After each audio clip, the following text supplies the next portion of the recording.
La crise sécuritaire qui sévit dans le pays depuis quelque temps a de graves conséquences sur le système sanitaire qui était déjà en très mauvaise santé. Jusqu'au mois de mars 2024, il y a plus d'un an, près d'une vingtaine d'institutions sanitaires dans l'aire métropolitaine de Port-au-Prince se trouvaient dans la catégorie non fonctionnelle du ministère de la Santé publique et de la Population, à cause, bien évidemment, de l'exacerbation des actes de violence dans le pays. À coup sûr, malheureusement, ce chiffre aurait augmenté parce que de mars 2024 à aujourd'hui, la situation a tout carrément empiré.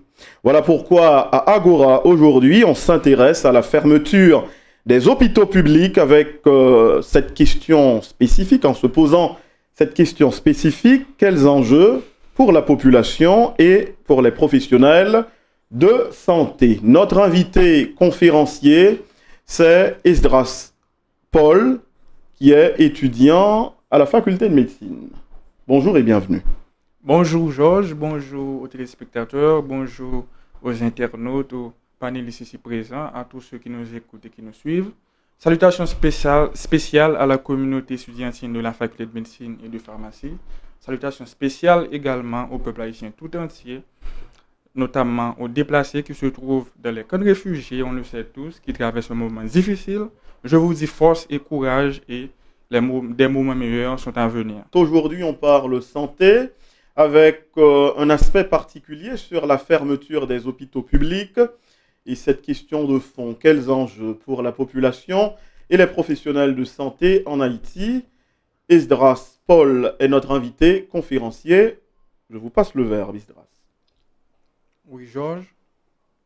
Chères auditrices, auditeurs, chères téléspectatrices, téléspectateurs, citoyennes et citoyens haïtiens, aujourd'hui, vertu de la blouse de la faculté de médecine et de pharmacie de l'Université d'État d'Haïti, je vais vous parler de ce sujet qui nous concerne tous profondément, à savoir les enjeux de la fermeture brutale, sévère et prolongée des hôpitaux publics haïtiens.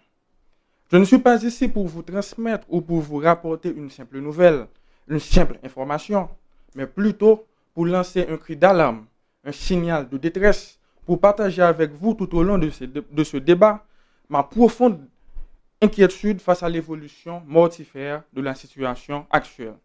Mesdames et messieurs, ce qui se passe en ce moment dans notre pays dépasse les chiffres, les statistiques et même nos perceptions. C'est une véritable tragédie, une véritable crise humaine qui se déroule sous nos yeux dans une atmosphère sombre de déshumanisation. Depuis plusieurs mois, depuis plusieurs années déjà, de nombreux hôpitaux publics en Haïti ferment successivement leurs portes. Selon la direction des organisations des services de santé, du MSPP, au moins 34 institutions sanitaires dans le département de l'Ouest, un chiffre qui ne cesse d'augmenter si rien n'est fait, sont aujourd'hui classés parmi les structures non fonctionnelles en raison de l'insécurité. Des salles d'urgence sont désormais désertes, des blocs opératoires fermés, des maternités silencieuses, sans vie, des laboratoires vides. Parmi ces établissements, on compte les plus grands centres hospitaliers du pays, comme l'hôpital de l'Université d'État d'Haïti, communément appelé Hôpital Général, l'hôpital universitaire de Mirbalais, le sanatorium de Port-au-Prince, la maternité Isaïe Gentil, les San Gesquio, l'hôpital Bernard-Meuse, Saint-François de Sales, tous ont été à divers degrés brûlés, pillés, vandalisés. Cette situation plonge un système de santé déjà en grande difficulté, un système de santé déjà fragile, dans un état de mort cérébrale. Privé de son principal centre de référence, à savoir la HEH, Haïti s'enfonce un peu plus chaque jour dans une catastrophe sanitaire aux allures apocalyptiques. Cette catastrophe est marquée par l'absence de prise en charge des urgences, des maladies chroniques, des pathologies infectieuses, menace la vie de millions de citoyens haïtiens sur l'ensemble du territoire national. Alors, dans une telle situation, dans un tel chaos, mesdames et messieurs, plusieurs questions se posent. Que deviennent nos femmes enceintes? Que deviennent nos patients insuffisants rénaux chroniques? Les personnes vivant avec le VIH, les tuberculeux qui ont fui le sanatorium sous l'appui des balles des groupes armés. Quel avenir pour nos enfants qui grandissent aujourd'hui dans les camps de réfugiés? Quel avenir pour ces enfants exposés aujourd'hui à toute forme de violence, de traumatisme, de maladie comme le choléra?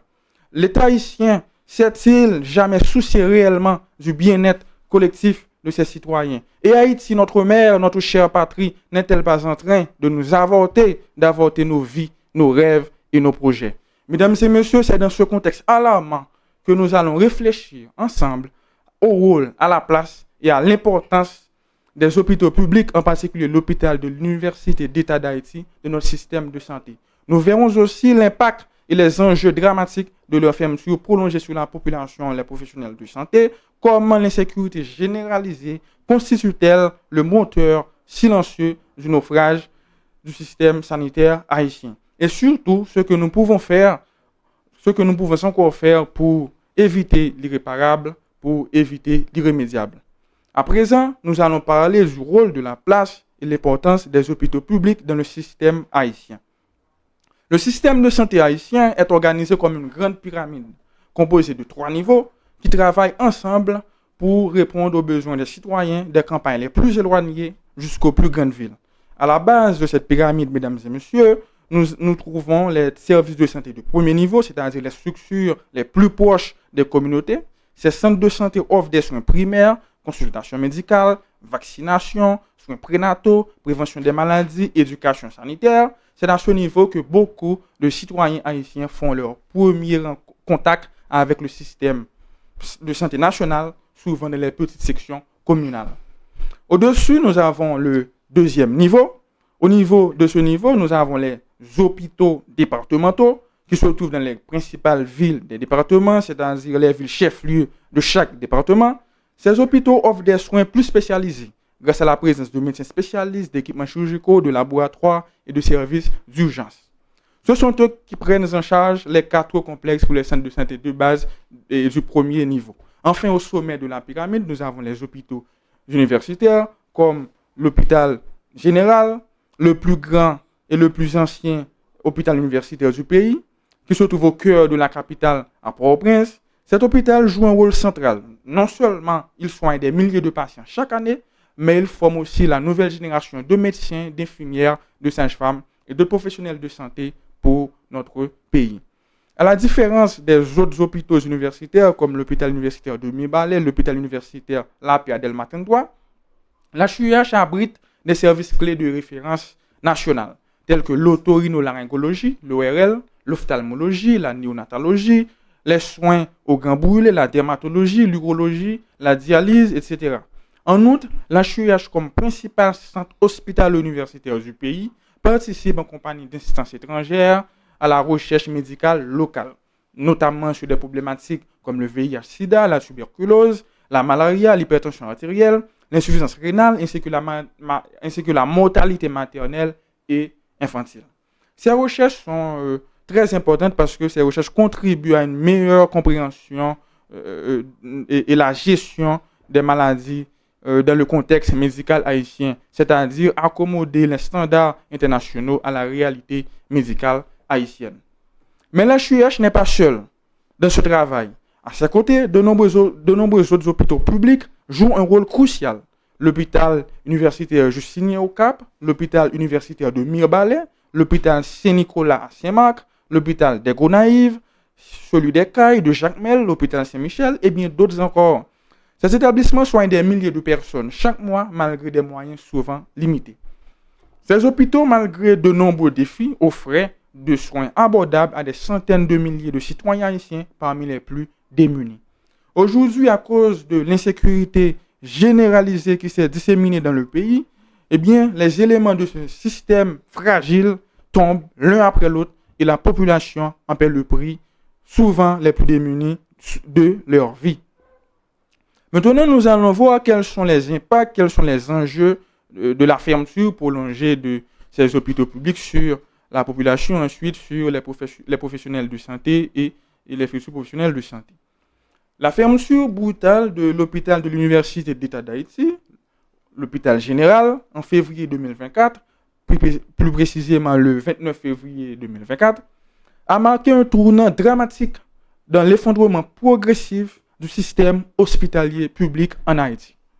Établissement de référence nationale et centre universitaire clé, la CHUH accueille chaque année, selon les registres de l'hôpital, depuis à partir de 2012, plus de 200 000 patients, soit en moyenne plus de 500 consultations par jour. Ces patients viennent non seulement de la capitale, mais aussi des provinces les plus reculées du pays. Ces fermetures privent ainsi des milliers de malades sans soins spécialisés, souvent vitaux. Cette crise, mesdames et messieurs, ne se limite pas seulement à Port-au-Prince. Le 23 avril 2025, un autre poumon du système de santé national, à savoir l'hôpital universitaire de Mirbalais, a lui aussi fermé ses portes sous le poids de l'insécurité généralisée. Ce centre recevait des malades de toutes régions du pays en quête de soins abordables et de qualité. Sa fermeture aggrave encore la pression sur les rares établissements encore ouverts. Par exemple, prenons le cas de l'hôpital universitaire La Paix. Donc, dans ce contexte, on a observé une augmentation des demandes. L'hôpital universitaire La Paix s'est retrouvé aujourd'hui submergé de patients. L'hôpital accueille désormais 375 patients par jour en clinique externe, qui représente une augmentation de plus de 60% de leur accueil habituel. Et pour les services d'urgence, ça défile aux alentours de 80 malades quotidiennement, qui représentent une augmentation de 100% de leur accueil, de leur capacité d'accueil. Par ailleurs, mesdames et messieurs, la fermeture du sanatorium de Port-au-Prince a des conséquences sanitaires majeures. Les malades atteints de tuberculose, une pathologie hautement contagieuse, se retrouvent sans traitement adapté et errant parfois dans des camps de réfugiés au risque d'alimenter de nouvelles flambées épidémiques. Les patients séropositifs au VIH, eux aussi abandonnés, n'ont plus accès à leurs antirétroviraux. Selon un rapport d'Aibopos, publié en avril 2024, plus de milliers d'entre eux ont été dispersés dans des champs précaires privés de suivi médical régulier. Nous avons également les insuffisants rénaux chroniques, dépendant des séances de dialyse parfois plusieurs fois par semaine, sont eux aussi en grand danger. Faute de moyens, plusieurs d'entre eux sont privés de soins parce qu'ils ne peuvent pas payer les frais des séances de dialyse dans le privé. Alors, leur vie ils se trouvent dans une situation compliquée, voyant leur suivi compromis. C'est terrible quand l'État n'arrive plus à garantir la santé, qui est un droit fondamental à ses citoyens. Mesdames et messieurs, l'ensemble du système hospitalier public haïtien s'effondre, pilier après pilier. Les hôpitaux départementaux comme ceux des Gonaïves, des Cailles, de Jacmel ou de Saint-Marc tentent de faire face à l'afflux soudain de patients venus de la capitale, puisqu'il y a également une crise humanitaire avec au moins 1 million de déplacés internes. Eh bien, les capacités de ces hôpitaux sont limitées et les moyens sont dérisoires. Face à ces situations sans précédent, la menace de résurgence d'épidémies comme choléra, tuberculose, typhoïde, rougeole grandit. Les malades non suivis risquent des complications fatales. Les femmes enceintes n'ont plus accès à des accouchements médicalisés sûrs. Les urgences chirurgicales ne trouvent plus de salles d'opération. La fermeture de l'hôpital de l'Université d'État d'Haïti et des autres hôpitaux clés comme Mirbalais, Sanatorium n'est pas une simple perte d'infrastructure, c'est l'effondrement progressif d'un filet de sécurité pour des millions de citoyens haïtiens. En outre de leur rôle dans la prestation des soins, plusieurs hôpitaux publics jouent également, Georges, un rôle dans la formation médicale. On peut citer l'hôpital universitaire La Paix, l'hôpital général, l'hôpital universitaire de Mirbalais, etc. L'hôpital de l'Université d'État d'Haïti est le principal centre hospitalo-universitaire du pays. Ce dernier représente le terrain d'apprentissage incontournable pour les étudiants en médecine, les internes, les résidents, ainsi que pour les étudiants en sciences infirmières et en école de sage-femme. Étroitement lié à la faculté de médecine et de pharmacie, la CHUH joue un rôle central dans l'encadrement pratique de ces futurs médecins. Selon les données officielles de la faculté compte environ 1600 étudiants. Et chaque année, la faculté accueille 215 nouveaux étudiants via le concours traditionnel, 125 en médecine, 50 en pharmacie, 25 en biologie médicale et 15 en optométrie. Eh bien, la fermeture de l'HEH, conséquence directe de l'insécurité croissante et du contrôle exercé par les gangs sur la capitale haïtienne, la ville de Port-au-Prince, plonge l'ensemble de la formation médicale dans une crise, dans une paralysie sans précédent. Les internes, au nombre de 125 chaque année, sont parmi les plus durement touchés. À l'étape ultime de leur formation, avant de devenir médecins diplômés, ils se retrouvent privés d'accès aux patients, les empêchant d'acquérir les compétences cliniques essentielles à leur futur métier. Les médecins résidents ne sont pas épargnés. Bien au contraire, ils subissent de plein fouet cette crise. Confrontés depuis des années à des conditions déjà difficiles, doivent désormais évoluer dans un climat d'insécurité totale quant à leur avenir professionnel. L'HEH accueille en moyenne, 56 résidents chaque année, répartis dans divers services spécialisés. La médecine interne accueille 10, la pédiatrie 8, gynécologie obstétrique 6, chirurgie générale 3, orthopédie 4, urologie 2, otorhinolaryngologie 3, ophtalmologie 4, anesthésiologie 6, dermato 4 et la radiologie 6. Ça fait en tout 56 résidents chaque année. C'est autant de jeunes médecins, c'est autant de jeunes citoyens haïtiens, de jeunes fils et filles du pays, mesdames et messieurs, animés par la volonté sincère de servir la population haïtienne, mais laissés sans les moyens adéquats pour concrétiser cet engagement. La fermeture récente de l'hôpital universitaire de Mirbalais, un autre pilier majeur de la formation médicale depuis le mois d'avril 2025, aggrave davantage cette crise.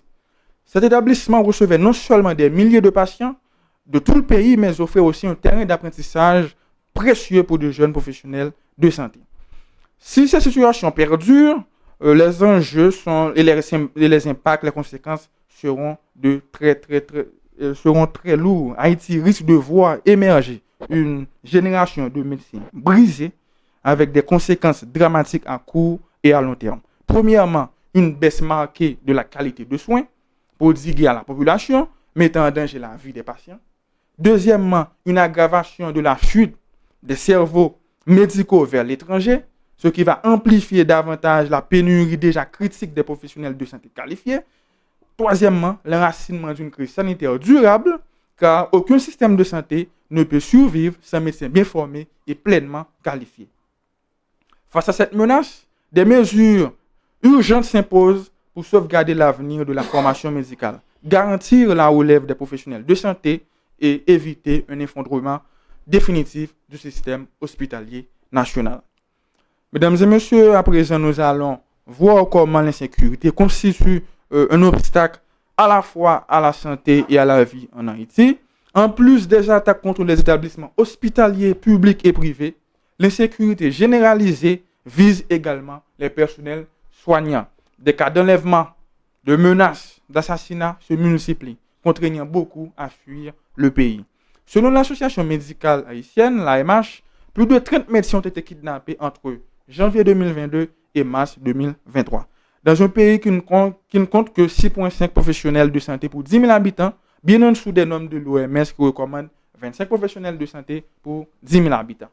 Pour résultat, on a un tourisme médical sans pareil. La population, par crainte de violence, déserte les hôpitaux publics et tourne massivement vers les structures dominicaines. En 2024, près de 600 000 consultations et 480 000 passages aux urgences de patients haïtiens ont été enregistrés en République dominicaine, où 36% des naissances concernaient des mères venues d'Haïti. Mesdames et messieurs, Haïti vit une urgence sanitaire sans pareil. Face à cet effondrement, nous, professionnels et étudiants en sciences de la santé, exigent des mesures temporaires et efficaces. Premièrement, une délocalisation temporaire des services de l'HEH vers des structures temporaires et indépendantes vers des structures plus ou moins sûres, afin d'assurer à la fois la continuité des soins et de la formation médicale, réaménagement et réouverture rapide de l'HEH de l'hôpital universitaire de Mirbalais. Le réaménagement de l'HEH doit devenir une priorité nationale. Cet hôpital est indispensable pour les soins, l'enseignement et la recherche médicale en Haïti. Sa remise en service rapide est cruciale pour la santé publique et la formation des futurs professionnels de santé. Troisièmement, sécurisation durable des hôpitaux. La protection des établissements hospitaliers est indispensable. L'insécurité généralisée met en danger patients, soignants et équipements. Il est urgent de garantir un environnement sécurisé pour permettre l'accès aux soins et protéger les infrastructures médicales comme l'hôpital universitaire de Mimbalais et tant d'autres. Mesdames et messieurs, au-delà des infrastructures, ce sont nos voies, nos vocations et l'avenir même du système de santé haïtien qui sont menacés. Cette insécurité permanente, pesante, ne détruit pas seulement des murs, elle brise l'espoir de toute une génération d'étudiants et de soignants engagés à servir le peuple haïtien. Nous refusons de devenir une génération de médecins sans hôpital, sans terrain, sans avenir. Nous refusons d'être formés dans la peur, l'exil ou l'abandon. La santé est un droit fondamental garanti par l'article 19 de la Constitution haïtienne et reconnu par l'objectif de développement durable des Nations Unies, le numéro 3, qui consiste à permettre à tous de vivre en bonne santé, promouvoir le bien-être de tous et à tout âge. Or, ce droit est aujourd'hui bafoué, violé. Notre formation médicale, elle, est financée par les labeurs, les sacrifices et l'espoir du peuple haïtien en un avenir meilleur. Ce peuple que nous voulons servir dignement, pleinement, sans contrainte ni peur. Nous appelons, mesdames et messieurs, ce matin à un sursaut national, à la responsabilité des autorités locales pour protéger ce bien commun qu'est la santé. Car un pays sans santé est un pays qui meurt à petit feu. Et nous refusons d'être complices, silencieux et spectateurs de cette agonie. Vive Haïti, vive la jeunesse, vive la santé pour tous.